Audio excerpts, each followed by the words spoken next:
MotorWeek is made possible by Lucas Oil, TireRack.com, and RockAuto.com. There could be any number of reasons why you might want to refinish steel wheels. In our case, it was a bad case of the rusties. The wheels on our antique trailer, well, they had become rusted over the years, and we wanted to make them look better. Now, how do you go about that? Well, the ideal thing is if you have a sandblaster or bead blaster, some type of blasting equipment, but let's face it, most of us don't have that type of equipment, nor do we have the air compressor that's needed to power that type of equipment. And even if we do, we typically don't have the air dryer system that's needed to keep the media in that blaster from turning into a blob in there.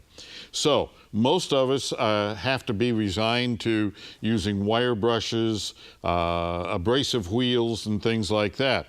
Now you can buy these in any of the hardware stores and so on.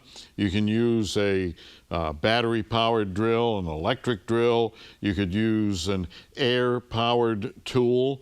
The problem with the air-powered tools, they're mostly die grinders, and they may travel at up to 20,000 revolutions per minute. So you have to make sure that the disc that you're using is rated for that speed. Otherwise, it could explode and you could get seriously injured. Big thing is you want to go through all of this, get as much of the rust off as you possibly can. There will be some places that you won't be able to do that with the wire brushes and discs and so on. But if you use the proper type of primer, that's not an issue. We mask off the wheel and everything looks wonderful with the masking tape. When we get all done spraying, we've got spots of paint on the tire. Oh boy.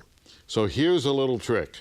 You can deflate the tire, push the side of the tire down, insert cards, playing cards, index cards, whatever, like we have done here. This makes a wonderful masking device for painting a wheel.